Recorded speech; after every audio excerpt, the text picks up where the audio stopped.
विनय sir, UPA 2 को खासतौर पर भ्रष्टाचार की सरकार कही, घोटालों की सरकार कही जा रही है। आपको लगता नहीं है इसकी न्यू यूपीए 1 में पड़ी थी जब न्यू डील पर सरकार को बचाने के लिए खुले तौर पर पैसों की लेन देन की गई थी और उसकी विक्ट्री साइन करते खुद पीएम सामने आए थे। प्रधानमंत्री सीधे तौर पर जिम्मेदार है भ्रष्टाचार की नींव को रखने के लिए। देखिए, यूपीए के बारे में और कांग्रेस पार्टी के बारे में मैं बार बार कह चुका हूं कि ये लक्ष्मी के भक्त है और ये लक्ष्मी दर्शन कार्यक्रम बहुत दिनों से चल रहा है। कोई कॉमनवेल्थ गेम रहे कि चाहे 2G स्पेक्ट्रम रहे चाहे स्पेस रहे, मिस्टर बार बार सोनिया जी और प्रधानमंत्री जी बात करते हैं, पर आज की स्थिति में तो मैंने जो देखा है कि वो भ्रष्टाचार को कवर अप करने की भी कोशिश है। एक तरफ राजा को अरेस्ट किया और दूसरी तरफ राजा का इनडायरेक्ट जस्टिफिकेशन भी कर रहे थे। आखिर उनके मन में क्या है? तो जो मैं कह रहा हूं ये कवर अप करने की कोशिश है, ऐसा मुझे लगता है। नहीं, नो क्वेश्चंस। हरि कृष्ण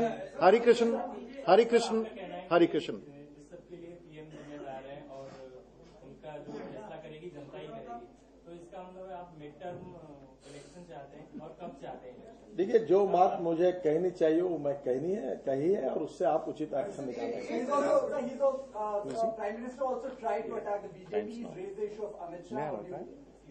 देखिए, ये तो बड़ा दुर्भाग्यपूर्ण है। उन्होंने मीडिया को टारगेट किया, उन्होंने जुडिशरी को इनडायरेक्टली टारगेट किया और अपोजिशन पार्टी को टारगेट किया। देखिए, 2G स्पेक्ट्रम का घोटाला CAG के कारण बाहर आया, वो जो इनकम टैक्स ट्रिब्यूनल के निर्णय के कारण बोफोर्स की बातें बाहर आई। ये जो कॉमनवेल्थ गेम है वो CBI और इन्फोर्समेंट डायरेक्टर ने बाहर लाई है और CVC ने बाहर लाई है। मुझे लगता है कि अब जो स्पेस का भी जो हुआ है वो मीडिया ने बाहर लाया है। अब मुझे बताइए कि अपोजिशन पार्टी करके हम उस पर आवाज उठा रही है। अब आप भी कहते हैं कि अपोजिशन क्यों चुप है, तो हम उसके ऊपर आवाज उठा रहे हैं, हम लोगों के सामने जा रहे हैं। तो मुझे समझ में नहीं आता कि इन सब बातों के बारे में बीजेपी को टारगेट करना और ये कहना कि एक मंत्री के ऊपर कार्रवाई के लिए इसलिए हम ये करना। तो क्या अपोजिशन पार्टी करके हमारे दोनों लीडर ऑफ अपोजिशन और बीजेपी हमारे लोकतांत्रिक कर्तव्यों का पालन नहीं कर रही है? और अगर हम हमारा पालन कर रही है तो उसके ऊपर प्रधानमंत्री से जिम्मेदार व्यक्ति ने यह कहना कि हम लोग किसी मंत्री को अरेस्ट किया इसलिए उसका बदला लेने के लिए कर रहे हैं, ये बहुत ही अशोभनीय है और गैर जिम्मेदार पूर्ण है।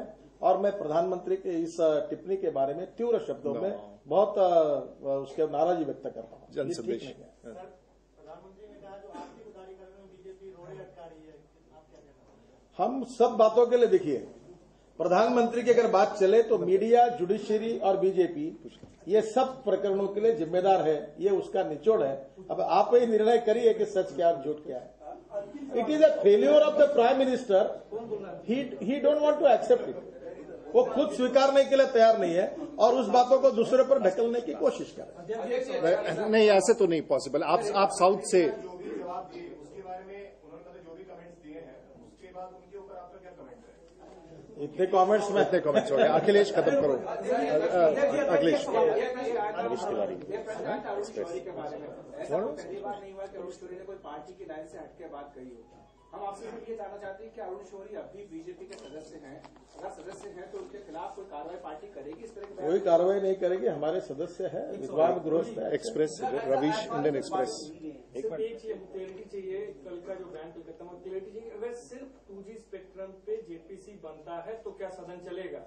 पहली बात ऐसी है कि भारतीय जनता पार्टी ने बहुत पहले से, सबसे पहले मैंने कॉमनवेल्थ गेम पर जेपीसी मांग की थी अध्यक्ष के नाते, बाद में आदर्श पर भी कही थी और 2G स्पेक्ट्रम में भी कही थी। भ्रष्टाचार के सब विषय केंद्र सरकार से संबंधित है और भ्रष्टाचार का एक विषय बनाकर जेपीसी बननी चाहिए, यही बात भारतीय जनता पार्टी ने कही थी। आडवाणी जी ने कल इसी बात का जिक्र किया था। इसके बाद में सरकार से चर्चा करके उसके टर्म ऑफ रेफरेंसेस और कुछ जो बातें होगी उसमें हमारे लीडर ऑफ अपोजिशन और आडवाणी जी उसका उचित निर्णय करेंगे। अभी तक सरकार ने इंडिकेशन दिया है और इसमें एनडीए के घटक पार्टी भी इन्वॉल्व है, वो सब लोग मिलकर निर्णय। बस अभी आपने आडवाणी जी का नाम लिया, कल भी आडवाणी जी ने कहा प्रधानमंत्री कमजोर है, हमें दया आती है।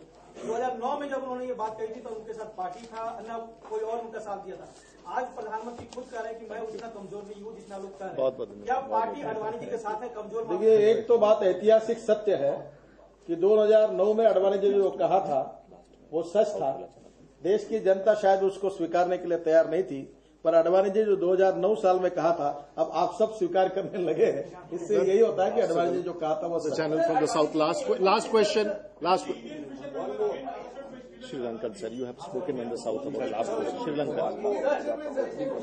We can't fish in just fisher on the fish. They are supposed to be produced in court today, and they have not given legal assistance and not food provided to them. As far as the fisherman issue is concerned, the central government's role is just only eyewash. From last many days, our fishermen are facing very serious problems from the Sri Lankan government. It's very unfortunate. When I was in Chennai also, I received a lot of complaints from many people, and it is very unfortunate. And still we are expecting from the government to take a stern action as far as the survival of the fishermen in Tamil Nadu is concerned. Sir, thank you, Kare sir. बहुत बहुत धन्यवाद आप सब